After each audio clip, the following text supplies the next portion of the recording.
I'm Bruce Bodden. I work full-time as a antique restoration. That's what I do full-time, but then I work as an artist in my rest of the time, sleeping once in a while.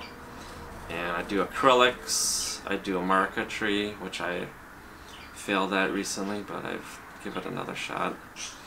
I do jewelry, making pendants and wooden rings, different materials, and some of this stuff has kind of been the effect of one feeding off the other. Like I started doing jewelry because I was making furniture and I needed to do something in the furniture, so I had to learn how to solder, and then I started doing jewelry, so I make furniture too.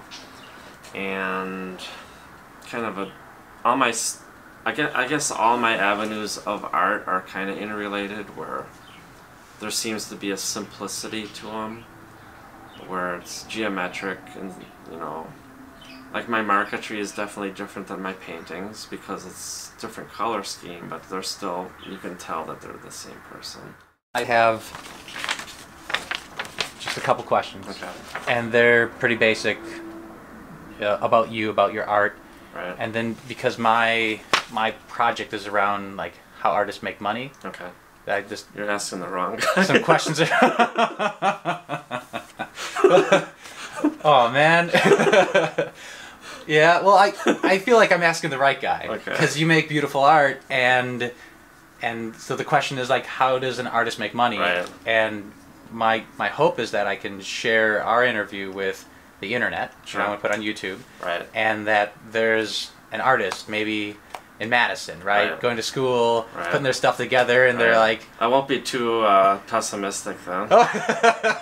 yeah, like any optimism is always good. Sure. Yeah, it's better on Like, film. no, just give it up. Get your biology degree like the guy wanted you to do. Yeah, it's a true story. He wanted me to be a biology major. Like, why Yeah. the hell would I want to be a biology major? Well, that's probably the best reason not to be one if you don't want to be one. Yeah. That's good.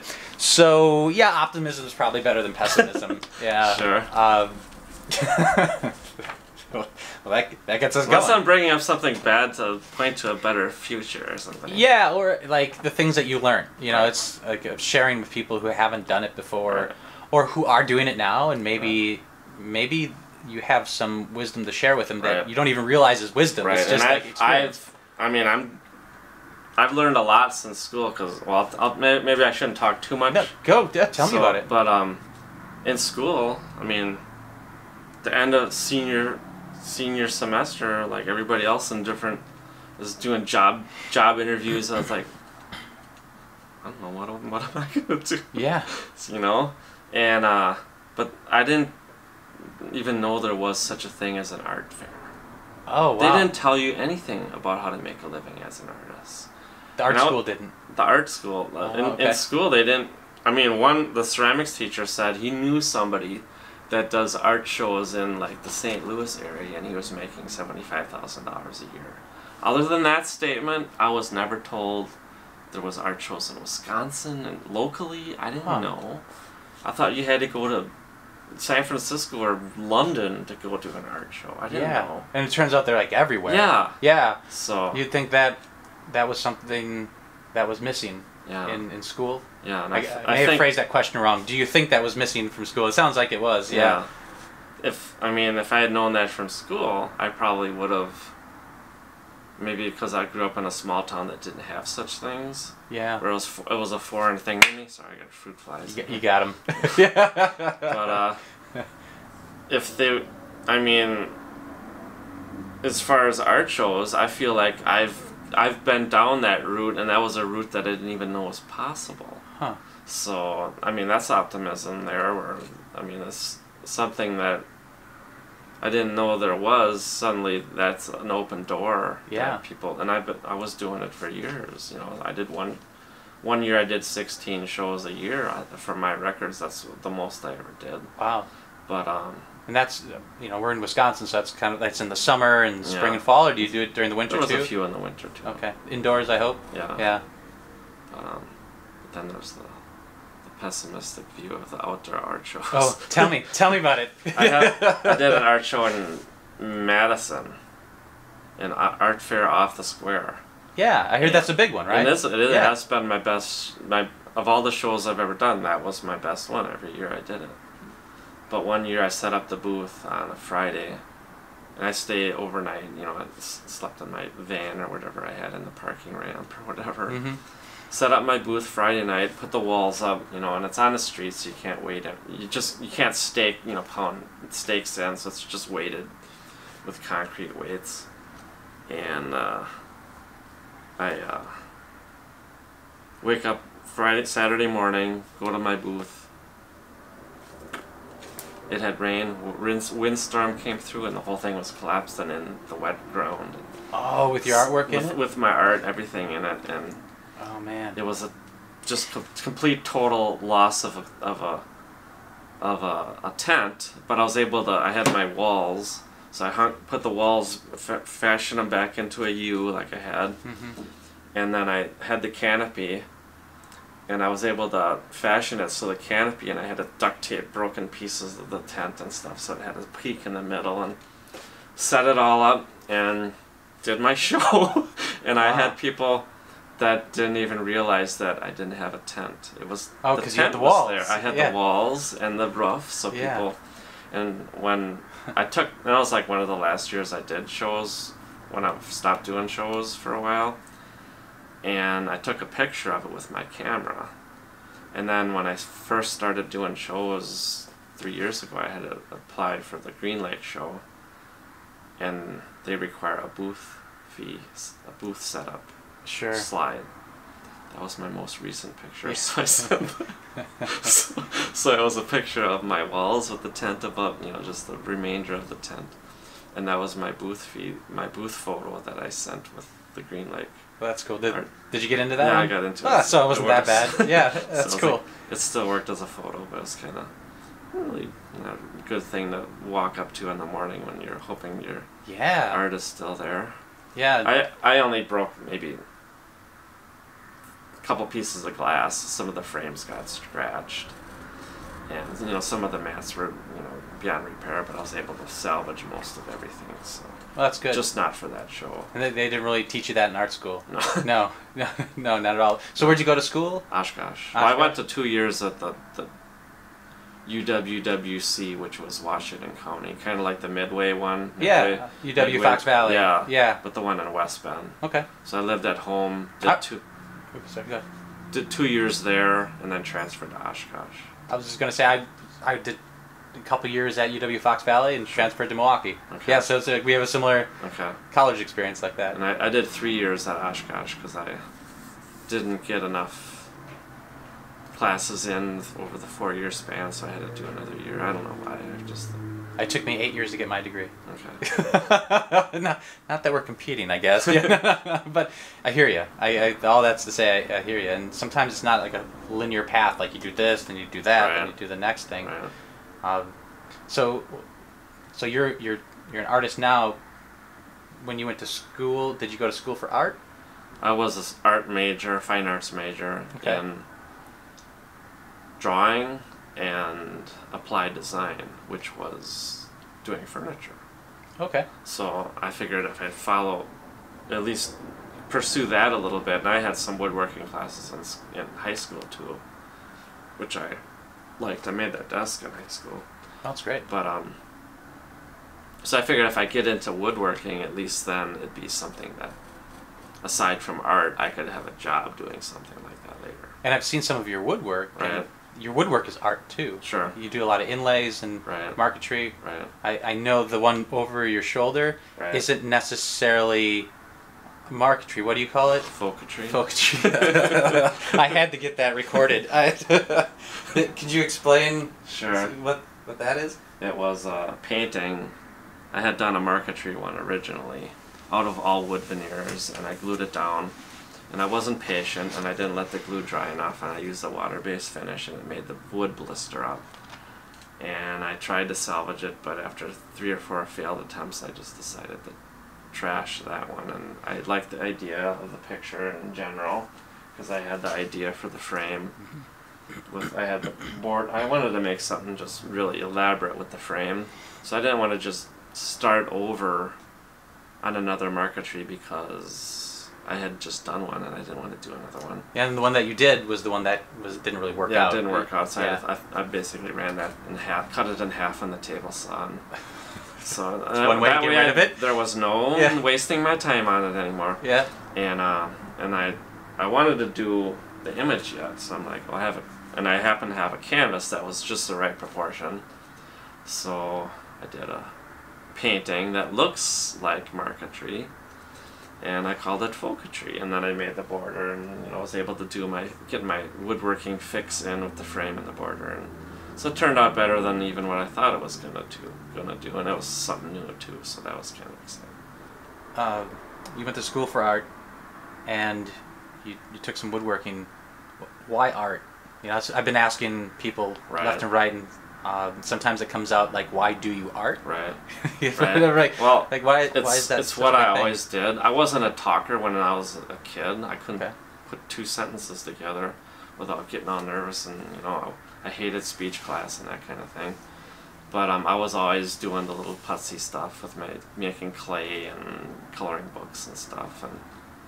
But when I was a high school senior, I had 4 years of art class in high school, and I was doing mostly drawings of Michael Jordan and pencil, and I did a few paintings where you learn how to do color and stuff. But they had a contest for designing the state park sticker for Wisconsin, only open to Wisconsin high school students that were seniors. So I applied for that, and I won. So I won a $500 prize that I had to use towards school. So in order to claim the prize, you had to go to school. So I decided to go to school and took some art classes there, and it was pretty obvious that I was towards the top of the class, even against some of the more advanced students there. I was just as good as some of they were. So I'm like, when I transferred to Oshkosh, I just decided I was going to be an art major, and that's what I focused on. I had most of my general education out of the way, and I remember at my high school, he was my high school teacher for the first 2 years of high school, and then he became the guidance counselor in high school, and then I think he was the one that recommended me going to Oshkosh because that's where he went, so that's where I ended up going. But so that's why I went to school, and that's where I ended up going. That's cool. And I like most other anything else, most other artists, I would imagine your style's evolved over time. Right. Like I come to know it as what some of your recent work looks like, with a lot of the geometric shapes, and I would say sharp or vibrant colors. Would that be fair to say? Right. Can you describe your style and kind of what led you there? I used to do realism. That was my thing. I thought that was, if the more realistic you get, that's the top of where you can go. And then when I was in West Bend doing classes there, in a painting class there, we had to do a painting of some famous person's art, and I had done a copy of the Monet painting, but there was a student in that class that did a picture of Franz Marc, and that was the first time I had seen Franz Marc, and it was bizarre because of blue horses or whatever, and it's not normal. Yeah, not for a realist, right?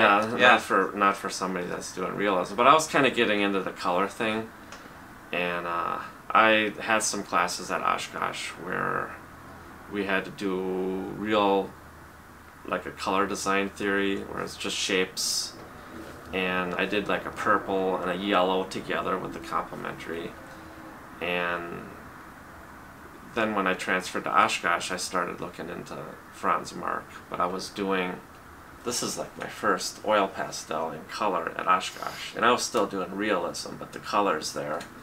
And I was still really concentrating on not just a picture, but the overall design of it. where it isn't just a thing on a background, it's the whole, how all the pieces of the picture plane fit together. So I was thinking in abstract terms even when I was doing more realism. Yeah. And interesting. So like there's this abstract foundation yeah, to kind of what your thoughts were, right, and then you're painting realism yeah, along with that. Yeah. Huh. And eventually I went to the library in Oshkosh and picked up a book on Franz Marc. Mm-hmm. And after looking at that book, after doing stuff like that, then suddenly I started doing oil pastels that were just breaking from, okay, this is the way it looks, this is the way I'm painting it. I could break up the shapes. I didn't have to follow the color that was there. I could make the color up on my own and just think of how the colors work on a picture instead of, okay, that's the color it is in real life, so that's the color it's got to be. I didn't have to do that, and I could make the shapes. What did that turn feel like for you? Like, I don't want to do realism anymore. Yeah, yeah, pretty easy. Yeah. I mean, the first piece I did, it was outside the painting studio in Oshkosh. They were looking across the street, and there was this tree, and a house, and a basketball hoop. And I did, and it didn't take me long to do it. I laid it out in pencil, looking out the window, and I did it in my dorm room, basically, just not having the color out. You couldn't look out the window anymore because I was already in my bedroom or my dorm room, and I just did the drawing just based on what I thought it was going to look like. And then I really liked the picture. It was one of the best pictures that I did in college. But I did another version of it, and I was able to really contrast and bring textures to it that I didn't have in the first one. And then I ended up winning an award with that one at the Sakura show the first time I entered. So that was good. And then that was the first show I ever entered, so I won an award. So you figure, like, every time I enter a show, I'm gonna win something.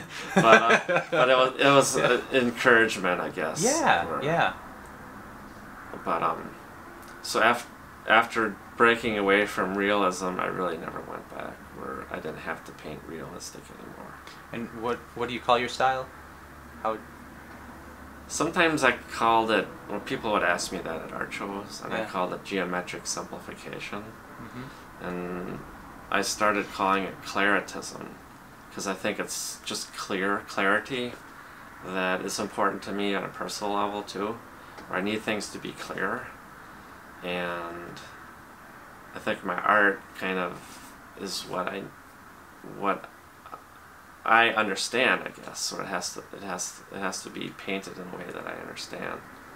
So, but geometric simplification is probably still a valid title or category that you could call it. What does the clarity bring you, or where? I guess it's just not being confused. Okay. Where if it makes sense, it makes sense, and if it doesn't make sense, well, then it's a blur, and you can't really make sense of it. So yeah, claritism is just doing something that makes sense to me. Do you find that the pictures help you out in your personal life too? I think it's more of just almost like providing for myself what I need. Yeah. Yeah, I really enjoy staring and getting lost in your pictures. Okay. And almost the same way I enjoy looking at Impressionists. Okay. And I don't know enough about why that is. Right? Where things are very clear and they are very distinct. Right. But I find my mind, my imagination looking at that world, and like we do with any other art, imprinting some of what our thoughts are and my thoughts and my feelings into the picture that I look at. Right. And I haven't worked that out yet, why that's happening. Well, I think with music and art are related, and I cannot stand ambient music because it's and there's no definition, and I need definition, and my art is like not ambient at all. There's no blur and fog, and it's every color is distinct from the next shape. The shapes are distinct. The color is distinct. If you have two shapes next to each other, there's enough contrast between the two where they don't blur together, and you can point out. It's like it's more pleasing to the eye because you're not like ambient music is too blurry musically. It's too blurry for me. Have you ever painted something that's not clear or that is blurry, and liked it?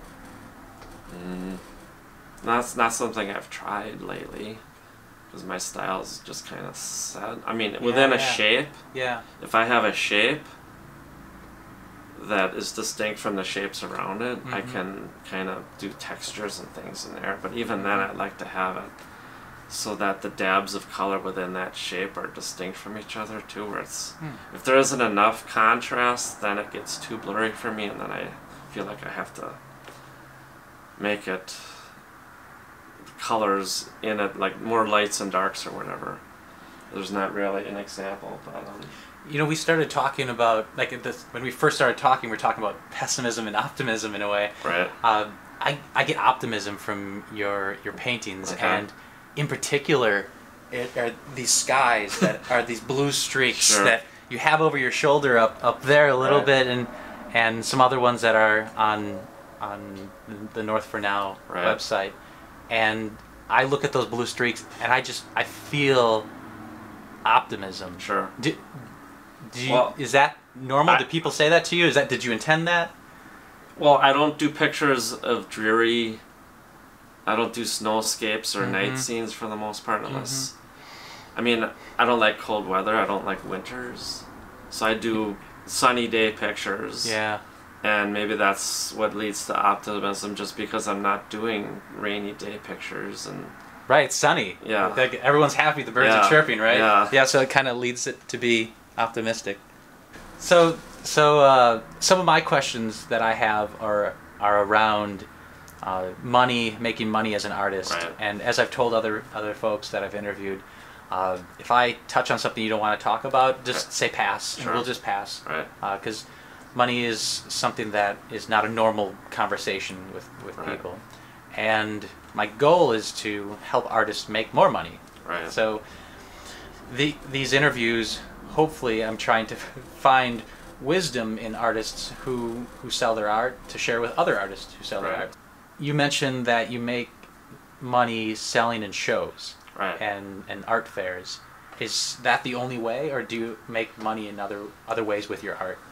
I've sold a few pictures online, and in galleries. I'm in several galleries that, once in a while you get a check. I get a check in my back pocket right now that I have to cash in. That's a good feeling. But it's only like $33 or whatever. It was a print. Oh. But it's a smaller feeling then. But art shows was probably the best way for me to get my name out there. Yeah. Because you can go around the state, and there's lots of people that go to those art shows.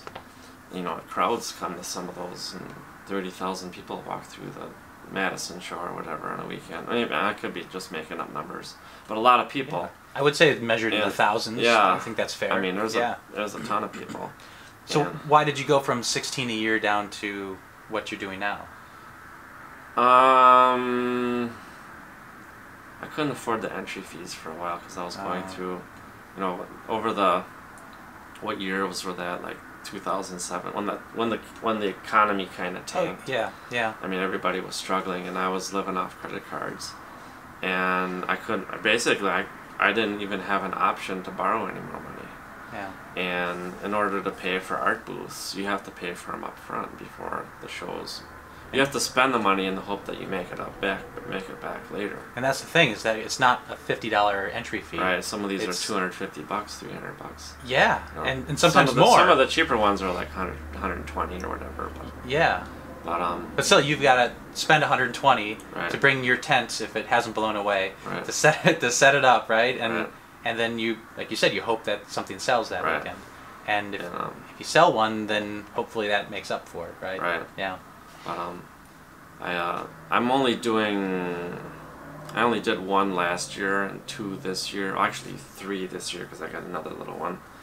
But I want to do more, and I had a lot of thoughts about what I should do for the off season. Get more small stuff done. And most of what I've been selling at the art shows have been prints or the canvas prints. So I think I have to do. And somebody at the art show last year said, "Why don't you do more smaller pieces?" And I think that's, I mean, nobody goes in, a lot of people don't go to an art gallery, not an art gallery, art show, you know, not knowing that they're going to spend $2,000 that day. They're going to spend 100, 150. But people don't go to an art show, you know, walking into a park and just plunk down $2,000 for a painting. So I have to change my focus from the big paintings that I have started that I need to finish into the small paintings where there will be better chances of selling a few here and there. Yeah, it's like you want to have something at every price point, right? I mean, and the smaller ones, hopefully you sell more of. Yeah, the big ones kind of draw you in and maybe sell prints. Yeah. But they don't. People aren't going to spend $2,000 or $3,000 on a painting unless they actually plan on doing that to begin with. Yeah. Just at a spur of the moment thing, that's not something they're normally going to do. But so I think the smaller paintings and more canvas prints like the dog that I showed you earlier, and just having a smaller price points that people will buy. I think that is going to help me. And then one of the reasons I stopped doing art shows so many was because I was taking, after I started working full time, my art kind of slowed down because I'm working full time, and I was just starting to be more meticulous with my art. I was the quality was getting better, but I was being more time consuming at it too. So I wasn't producing the amount of art that I couldn't do 16 shows a year because you can't apply for that many and then run out after week 4, right? You know, because you've already paid your down payment, right? Yeah, so I didn't want to go beyond what I was capable of showing either. Yeah, so you have this, it's like a triangle almost of how much time do you have, how much time do you have to make art, how much money do you have to enter shows, and how much art do you have to sell at the shows, right? And like, you have to find a balance in there somewhere, right? Yeah. And you are not an artist. You don't live fully off of selling your art. Is that right? Yeah. Yeah, I work full time, and that's pays the bills, pays the mortgage, and. If you could be an artist full time, would you? It's hard. I was an artist full time for a couple times because I tried it like 2 or 3 times. Okay. But I think on an energy level, I think being in a setting where you're around people sometimes feeds the energy where you get something done. Like in school, there was the artist studios where people are, you're sharing the space with other people, and you produce more, I think, when you're in a situation like that. And having the couple times where I was doing it full time, there'd be times where I just didn't feel like doing anything, and I don't know, maybe it was a motivational factor where I was not being motivated enough. But sometimes you just go to the art supply store to buy supplies just to feel like you're doing something, and you're not really doing anything but spending your money. Yeah. So that wasn't working out as well. But when I'm at work, I don't have that problem at all. I'm totally motivated. So I think sounds like a good balance. Being an artist by yourself, I think, is, for me at least, hard to do. But being in a situation where I maybe had a studio that was being shared with somebody else, I think I would probably produce at a faster clip too. So I could probably work as an artist full time if I had. And maybe it's changed over the years too, because working full time at a job, it helps to motivate you too. Yeah, I find you learn motivation working at a full time job. I find that the less time I have to do something, the more productive I am with the time I sure. have. You know, like if I have 3 days to do something, right. it takes me 3 days to do it. Right. If I've got 3 hours to do something, I can do that same thing in 3 hours sometimes. It's kind of like that contest behind your shoulder there. I did that one in a week, and I didn't think it was possible to do a painting in a week. But I was able to do it, and it's like, all right, this kind of opens the door where maybe I don't have to spend 3 months on a painting. Yeah, like you just proved it to yourself, right? Yeah. Like, oh man, that excuse is out the window. Yeah. So. Because when I'm in my studio painting, I putz around, I dilly-dally, and you know, paint the same part over 16 times if I'm happy with it. Where maybe if I just forced myself to work faster, I wouldn't have to do that. I'm sure there's some healthy balance in between the two. You know, like a little bit of each. So, like what I'm trying to do is help out where I can, and I've been asking where I can help out, and I want to continue that question, even though you and I have talked before about like what can I do to help out, and one of the things that I'm doing is listing art for sale on the website, and trying to make that transaction easier for anyone who might want to buy online. Right. But like art's one of those things where standing in front of it actually makes it look.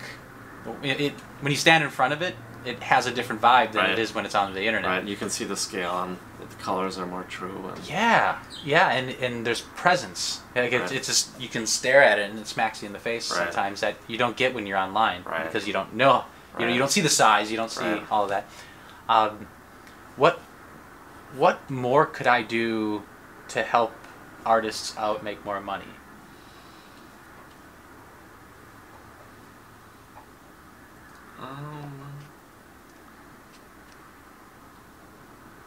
I think a gallery that's open hours, that's not just when everybody else is at work. You know, hours in the evening. Maybe like we were talking about earlier with commissions, where you could be doing the advertising for commissions, and then you job them out to different artists, and then they would do the commission, and then part of it goes to you and part of it goes to the artist. Things like in places like in a hospital that needs rooms to fill, and new construction.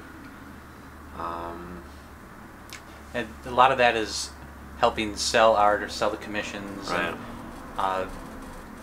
and helping find art a home with buyers, right? Like kind of like facilitating that transaction and helping that come together. And part of what I've been doing is putting it online, but another part of what I've been doing is trying to do some of what you've been talking about, because other people have said the same thing, like, hey, like help me sell the art. And I've been reaching out to businesses where I can, and that's a new experience for me, to go through and do that. Have you had any experience reaching out to companies directly or commissions? Other than I used to do commissions for house portraits. Oh. And that was the thing that I liked doing for a while, and then I started to not like it. It gets a little boring. Maybe not boring, but I stopped doing commissions after the last one. I mean, it just took too much out of me, and then I felt like it was keeping me away from that work that I really wanted to get done. Because I have a list of projects that I need to finish. Is there work right now that you really want to, like, is there the perfect project or this awesome thing that you're working on? Well, right now is that frame I showed you earlier with that little corner. I want to get that one done. But I have a list. I started doing these lists. I started doing these lists when I had my credit card bills to pay. And I had the list of all the credit cards that I had to pay off, and every month when I'd pay one, I would cross that off and go at a lower. And then after I'd pay a credit card off, I'd cross that one off. So I started doing these lists to help regulate activity and get it done, and just cross it off the list. And got my credit card bills paid, and I started, well, maybe I can do this with my art. So I started doing a list of all my projects that I had started. So I did a piece of paper, write down the name of the project, and then I have little boxes that I check off. You know, if the painting's done, if the print is made of it, if the frame is made for it, if all those are crossed off, then I, you know, date it when I finish it and cross it off the list. And I just want to add that you make your own frames too. Yes, I make my own frame. I didn't always, but I do now. Yeah, so that's one of those boxes that you check off. Yeah, that's one of those boxes I have to check off. Yeah. But, where was I going? I started doing those lists, and I forget how many it was at one point. It was like 50 projects, 50 or 60 projects that are on the list. Projects that I had started that I had to get done. Wow. And some of them are going back 20 years. Wow. And I still have the list going. I think I got it crossed down to about 29, 30 or so. But now that I started doing smaller pieces, I'm doing smaller pieces, so I'm adding them onto the list from, you know, starting from a blank canvas with a new project.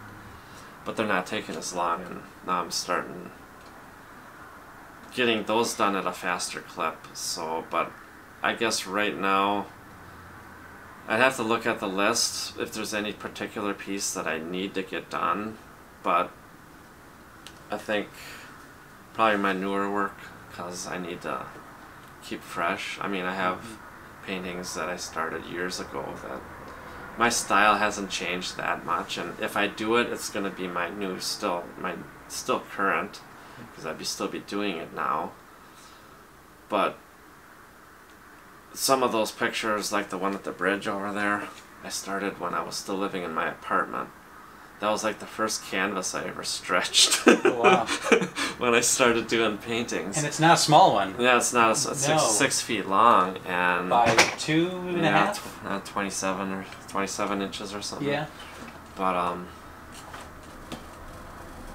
But that one's not high in the priority because I haven't touched it in 5 years. So, but eventually I need to get it done because I have to cross it off the list, and I'd like to get the list whittled down where I don't have so many, and I feel like it's not a big weight over me, because it is kind of a weight, because that whole list of projects is going to take me 6 years to get done if I don't start any new ones anyway. And which you're going to, so you've got like plenty of projects and work and thoughts and ideas and things that will keep you going. Right. Well, good thing you have the list. Yeah. Yeah. Otherwise, like, I lose things without lists. Yeah. Yeah. So that helped. Yeah. That's really good. So, of all the things we've talked about, is there anything that I missed? Something that you might want to add about your art, about what you do or why you do it? Advice? You know, there's the classic, you know, what advice do you have for those starting off? I think the art shows is a big step, or at least getting into galleries where people are seeing your art. If you're just keeping it in your bedroom, unless you have a website where people are actually visiting, it's going to be hard to get your work out there. But I know it's a lot of work to do art shows, but I'm glad I did them because it got my name out there. And most of the galleries that I'm in are because they contacted me after they saw my work at art shows. And one thing, I think a website is important. I haven't made a lot of sales on the website, but I think if you know how to do it, and maybe I don't know how to do it, but the place that I do know knows how to do websites is where I work, and they sell antique furniture over their website. And they ship art, or antiques and art as far as that goes, all over the country, if not the world. And that's furniture, where it's a three-dimensional thing, where you're not seeing it on all dimensions. I mean, they take pictures of everything and multiple views and stuff, but you would think it would be a lot harder to sell a dresser or a piece of furniture online than it would be a two-dimensional piece of painting. Yeah, that point exactly is like the opposite of what I was saying before, of like you'd think the art would have to be in front of someone to sell, not online. So yeah, there's an example of right. furniture that actually does sell online. And they're doing great. Yeah. So if they can do that with antiques, if there's a website that would do such a thing with art, and reaches, and I don't know anything about email lists and all that kind of stuff, and maybe you do, and I'm not good at computers generally to begin with, because it's kind of a new thing for me. I mean, I've had one for 10 years, but actually more like 20 years, but I've learned a lot since I've used it. But I don't know anything about marketing as far as doing email searches and, you know. Yeah, but maybe there's hope that there is a possibility that art could sell online. Yeah. Because like furniture does. So that's that's reassuring, because I'm running my website and I'm putting art on it, and I'm trying to share that with people. Right. And so, but yet in the back of my mind, I wonder, is it gonna work? Maybe it takes more than one picture. Mm-hmm. I don't know. Maybe multiple pictures.